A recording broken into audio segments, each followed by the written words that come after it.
यह है battle through the haven season 7 part 365। अगर आपने लास्ट एपिसोड ना देखा हो तो लिंक डिस्क्रिप्शन में मौजूद है। सो पिछले एपिसोड में हमने देखा था फेंगजुन जे स्नो बेबी फ्रूट के बारे में साउन को बताते हैं, जिससे याओ की सोल एनर्जी रिकवर हो सकती थी और उसे लेने के लिए साउन का ग्रुप एंशिएंट रेलिक्स की ओर बढ़ गया था। तो अब आगे एपिसोड की शुरुआत में हम एक बड़े से माउंटेन का सीन देखते हैं, जिसके आसपास कई सारे लोग मौजूद होते हैं। साथ ही उस माउंटेन के आसपास कई सारे छोटे मोटे माउंटेन भी होते हैं। साथ ही उस जगह पर आसमान से एक एनर्जी भी गिर रही होती है, जो काफी खूबसूरत लग रही थी। तभी उस जगह पर एक शिप आती है, जिसके अंदर और कोई नहीं बल्कि सावन और उसका पूरा ग्रुप बैठा हुआ था। तभी मूचेन, सावन और बाकी सभी से कहती है फॉलो मी स्टार पवेलियन के कुछ एल्डर इस जगह पर मौजूद है, इसीलिए मैं उन सभी को इस जगह पर बुला लेती हूँ, ताकि वो सभी हमें इंफॉर्मेशन दे सके आखिर इस जगह पर क्या चल रहा है, जिससे हमें आगे बढ़ने में आसानी होगी। ये सुनने के साथ ही सभी नोट करते हैं, क्योंकि उन्हें भी बिना फालतू की परेशानी नहीं चाहिए था। साथ ही ऐसा भी हो सकता है कि उसे स्नो बेबी फ्रूट के बारे में कुछ जानकारी मिल जाए, इससे उनका काम आसानी से हो सकता है।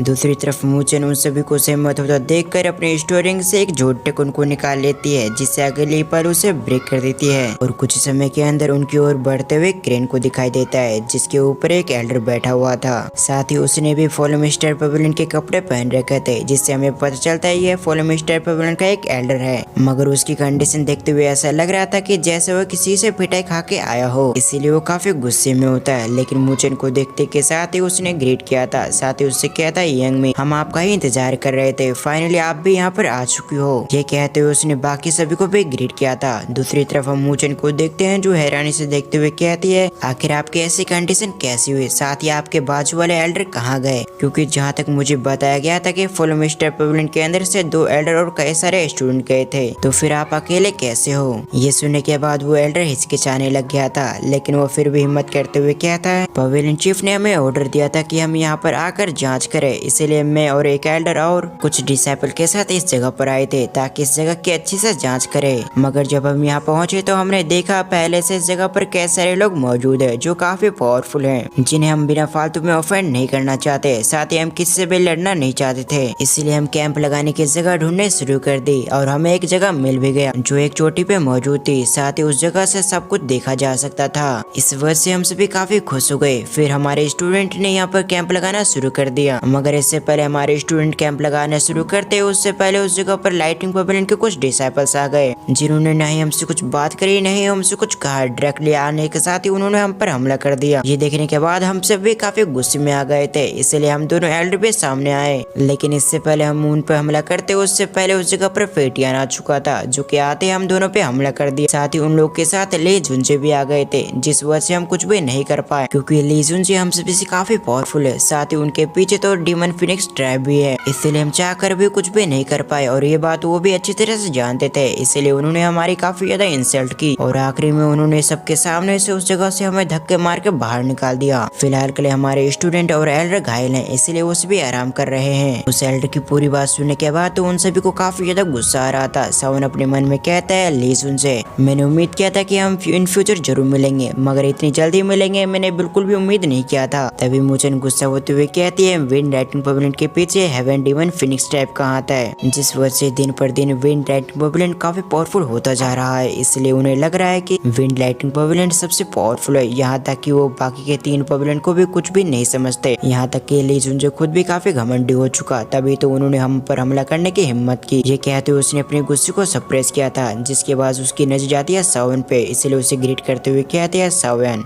टीचर ने आने से पहले मुझे बताया था कि हम सभी को तुम्हारे रूल्स को फॉलो करने होंगे, इसलिए तुम कहो आखिर हमें क्या करना चाहिए, और तुम्हारा जो भी फैसला होगा हम भी वही करेंगे। ये सुनने के बाद सावन सोचने लगता है आखिर अब उसे क्या करना चाहिए क्या था। तभी सावन एक डिसीजन लेते हुए कहता है सबसे पहले हम अपने एल्डर और डिसाइपल से मिलने के लिए जाएंगे, जिसके बाद हम सोचेंगे आखिर हमें आगे क्या करना है। ये सुनने के साथ ही सभी लोग नोट करते हैं और अगले पल फॉलो मी स्टार पवेलियन का वो एल्डर सभी को रास्ता बताने लगता है आखिर उनके डिसाइपल कहाँ हैं। जब वो लोग आगे बढ़ रहे थे तभी मूचन उससे कहती है आखिर तुम आगे क्या करने के बारे में सोच रहे हो, क्योंकि मूचन को अच्छी तरह से पता था सावन इतनी आसानी से इस मैटर को नहीं जाने देगा, इसीलिए वो भी काफी ज्यादा क्यूरियस थे आखिर सावन आगे क्या करेगा। ये सुनने के बाद सावन के चेहरे पे हल्की सी स्माइल आ गई। साथ ही वो मूचन से कहता है मुझे जो करना होगा मैं कर लूंगा, इसलिए तुम सिर्फ ट्रेलर देखो, क्योंकि पिक्चर देखना तो अभी बाकी है। ये कहने के साथ ही सावन शांत हो जाता है। इधर मूचन भी समझ गए कि विंड लाइटिंग पवेलियन को सावन इतनी आसानी से नहीं तभी उसे अपनी टीचर की बात याद आती है। जब उन्होंने उसे बताया था सावन जब बहुत ज्यादा घायल था तब भी उसने अपने अटैक से अपने दुश्मन को घायल कर दिया था, यहाँ तक कि उसकी हाथ भी चली गई थी। जब मूचन इसके बारे में सोच रही थी तब तक वो लोग अपने एल्डर के पास पहुंच गए थे। जैसे फॉलो मिस्टर पवेलियन के डिसाइपल की नजर मूचन पे पड़ती है तो उन्होंने उसे ग्रीट किया था। तभी उन सभी की नजर एक लड़की पे जाती है जो और कोई नहीं बल्कि सावन होता है। इसीलिए वो सभी समझ जाते हैं ये और कोई नहीं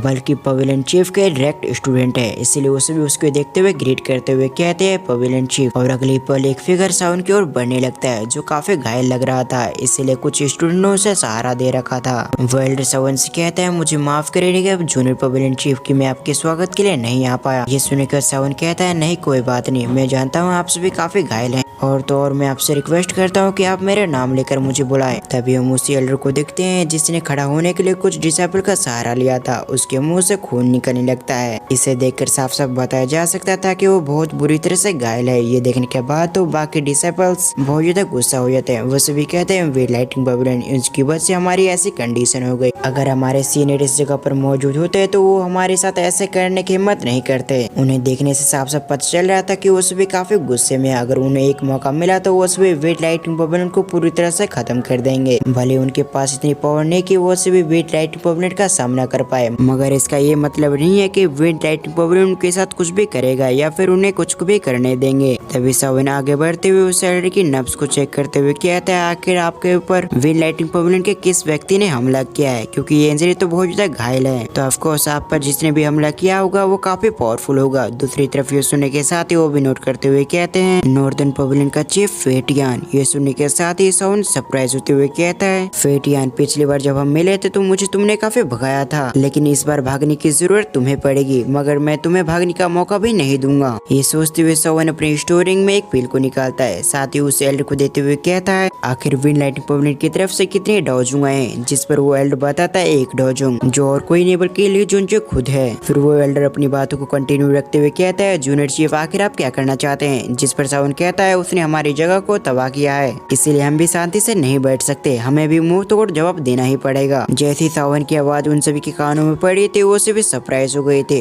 सावन ने आने से पहले सोच रखा था कि वो सभी चीजों को इग्नोर करके सुनो बेबी फ्रूट को लेकर आएगा, लेकिन मुझे ऐसा लगता है कि कुछ चीजें ऐसी है जिसे मैं चाहकर भी इग्नोर नहीं कर सकता। अब जबकि विंड लाइटिंग पवेलियन ने सबके सामने फॉलो मिस्टर पवेलियन पे हमला करके उनकी बेइज्जती की है, तो इससे फॉलो मिस्टर पवेलियन की काफी बेइज्जती हुई है और फॉलो मिस्टर पवेलियन के चीफ मेरे मास्टर हैं, जिस वजह से मैं भी फॉलो मिस्टर पवेलियन का जूनियर सेक्ट मास्टर हूँ और इस नाते मुझे भी इस मैटर में इंटरफेयर करना ही पड़ेगा। दूसरी तरफ सावन की बातों को सुनने के बाद सभी डिसाइपल काफी खुश हो जाते हैं, क्योंकि वो चाहते थे कि अपनी बेइज्जती का बदला ले और जूनियर चीफ की वजह से अब ऐसा होने वाला भी था। और इसी के साथ हमारा ये पार्ट यहीं पर एंड होता है। इस वीडियो को लाइक करिए 6 एंड 8। आई होप आप इसे जल्दी कंप्लीट करेंगे। साथ ही आपको ये वीडियो कैसे लगी आप मुझे कमेंट करके बताएं। वीडियो को यहाँ तक वॉच करने के लिए आपका बहुत बहुत धन्यवाद।